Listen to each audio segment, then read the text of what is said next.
Hello everyone, active class YouTube channel में आपका स्वागत है।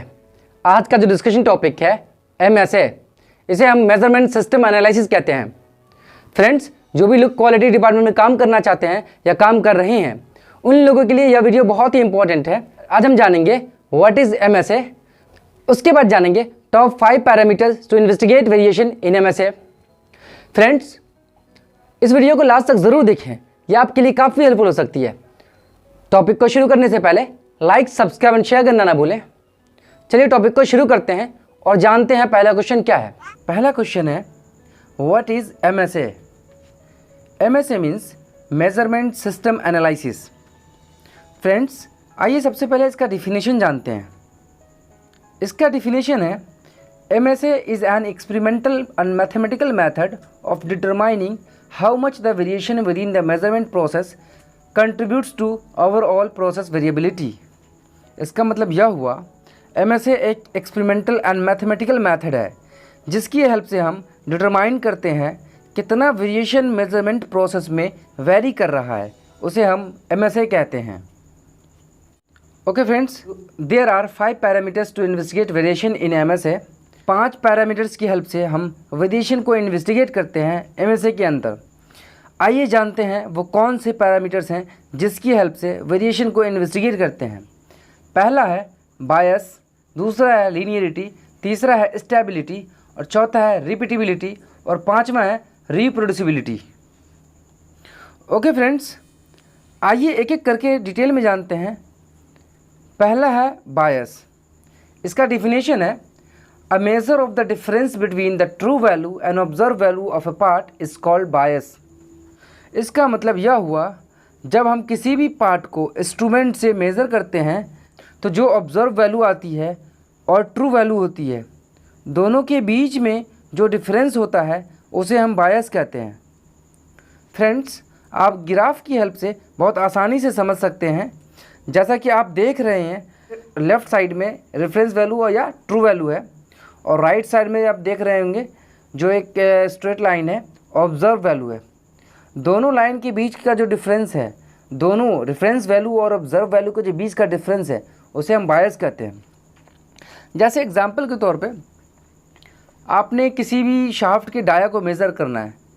डाया का जो साइज़ है, रेफरेंस वैल्यू है या ट्रू वैल्यू है, वो 15 mm है और हमने जो ऑब्जर्व किया वो है 15.02। दोनों का जब डिफरेंस निकालते हैं, जो डिफरेंस आता है उसे हम बायस कहते हैं। ओके फ्रेंड्स, आइए जानते हैं पॉसिबल कॉज ऑफ बायस। पहला है sensor instrument is not proper calibrated. दूसरा है improper use of an instrument. अगर आप इंस्ट्रूमेंट का प्रॉपर यूज़ नहीं कर रहे हैं, सही तरीके से यूज़ नहीं कर रहे हैं, इस कारण से भी वेरिएशन आती है। तीसरा है अनक्लियर प्रोसीजर। जो प्रोसीजर है वो क्लियर नहीं है कि कैसे हमें मेजरमेंट करनी है, तो जिसकी वजह से भी ये वेरिएशन आती है। ओके फ्रेंड्स, आइए जानते हैं दूसरा पॉइंट है लीनियरिटी। सबसे पहले इसका डिफिनेशन जानते हैं। A measure of how the size of the part affects the bias of a measurement system. It is the difference in the observe bias value through the expected range of measurement. इसका मतलब यह हुआ हम measure करते हैं कैसे size of the part affect कर रहा है बायस के मेजरमेंट सिस्टम को, और जो डिफरेंस ऑफ बायस और एक्सपेक्टेड मेजरमेंट रेंज है उसको हम लीनियरिटी कहते हैं। आइए जानते हैं possible cause for linearity variation. हमने यहाँ 6 पॉइंट्स लिए हैं आपको समझाने के लिए, और भी बहुत सारे कारण हो सकते हैं लीनियरिटी वेरिएशन के। आइए जानते हैं पहला पॉइंट है वॉन इंस्ट्रूमेंट। जब आप इंस्ट्रूमेंट को बहुत ज़्यादा यूज़ करते हैं तो क्या होता है, वो इंस्ट्रूमेंट गर्म हो जाता है, जिसकी वजह से मेजरमेंट वेरिएशन होती है। दूसरा पॉइंट है पुअर मेंटेनेंस। अगर हम किसी भी इंस्ट्रूमेंट को सिर्फ यूज़ करते हैं और कभी मेंटेनेंस नहीं करते तो क्या होता है, एक टाइम आने के बाद उसके अंदर एरर आता है। तीसरा पॉइंट है पुअर क्वालिटी इंस्ट्रूमेंट। इसका मतलब हुआ आप जो इंस्ट्रूमेंट यूज़ कर रहे हैं उसकी जो क्वालिटी है पुअर है।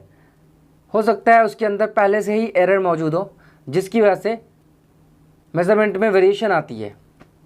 चौथा पॉइंट है बैड इन्वायरमेंट एंड टेम्परेचर। ख़राब इन्वायरमेंट और ज़्यादा और कम टेम्परेचर होने की वजह से भी मेजरमेंट सिस्टम के अंदर वेरिएशन आती है। पांचवा पॉइंट है रॉन्ग गेज।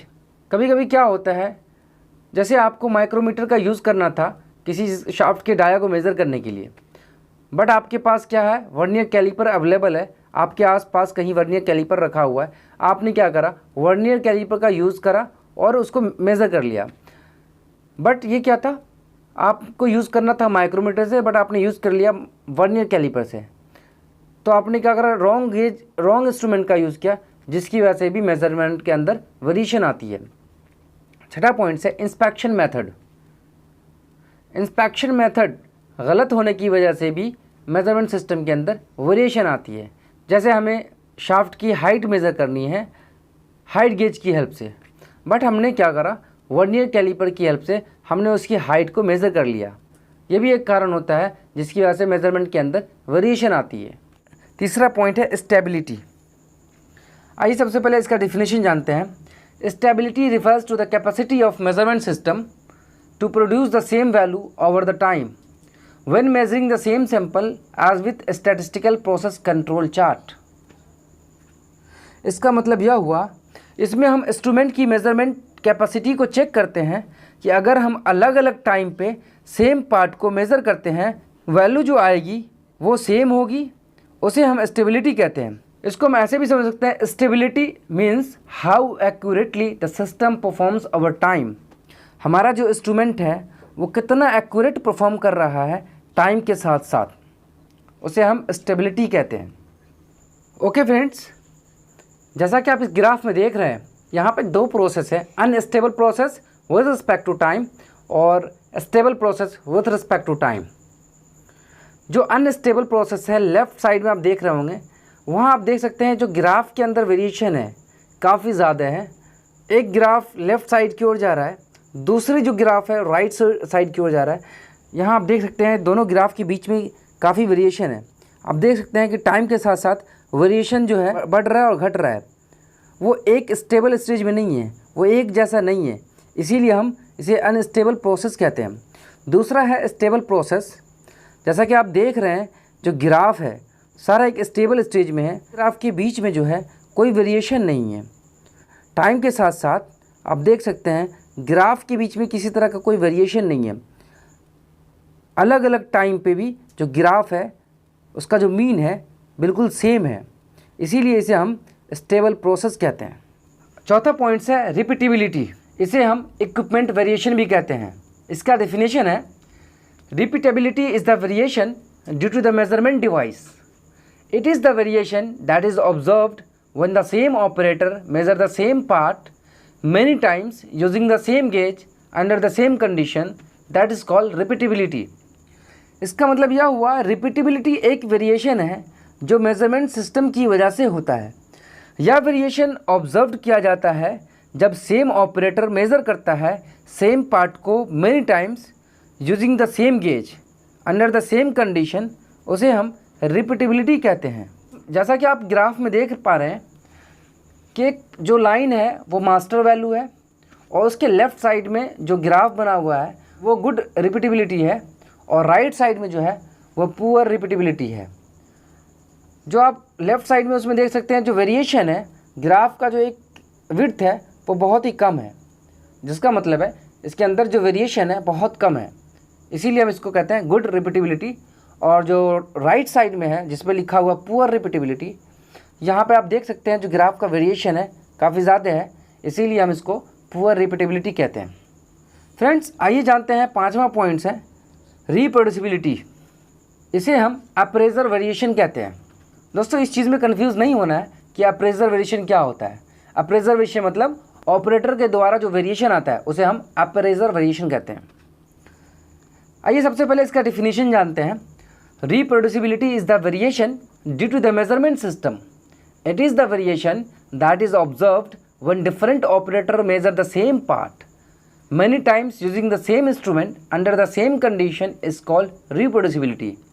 Friends, यहाँ पे एक चीज़ ध्यान रखने की है, जो रिपीटेबिलिटी था वहाँ पे सेम ऑपरेटर मेज़र कर रहा था, बट रिप्रोड्यूसिबिलिटी में यहाँ पर डिफरेंट ऑपरेटर यूज़ कर रहा है। आइए इसका मतलब जानते हैं।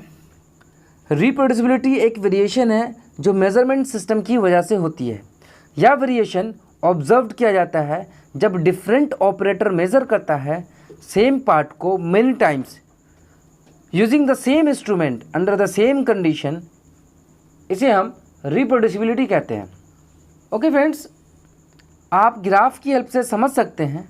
एक मास्टर वैल्यू लाइन है, उसके लेफ़्ट साइड में गुड रिप्रोड्यूसिबिलिटी का एक ग्राफ है और राइट साइड में पुअर रिप्रोड्यूसिबिलिटी का ग्राफ है। दोनों में जो वेरिएशन है, जो लेफ़्ट साइड में है गुड रिप्रोड्यूसिबिलिटी, आप देख सकते हैं यहाँ 3 ऑपरेटर है, जो तीनों में वेरिएशन आ रहा है वो बहुत ही कम है, इसीलिए हम इसे गुड रिप्रोड्यूसिबिलिटी कहते हैं। और राइट साइड में जो ग्राफ देख रहे हैं, तीनों के अंदर काफ़ी गैप है, काफ़ी डिफरेंस है, इसीलिए हम इसे पुअर रिप्रोड्यूसिबिलिटी कहते हैं। फ्रेंड्स, आई होप आज के इस वीडियो से आपने बहुत कुछ सीखा होगा। अगर आप हमारे चैनल पे पहली बार वीडियो देख रहे हैं तो लाइक सब्सक्राइब ज़रूर कर लें, जिससे कि आपको हमारी हर वीडियो की नोटिफिकेशन आपको मिलता रहे। दोस्तों, ये वीडियो आपको कैसी लगी कमेंट करके ज़रूर बताएं, इससे हमें मोटिवेशन मिलती है और नई वीडियो बनाने में हेल्प करती है।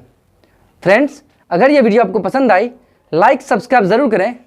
Thanks for watching, have a nice day.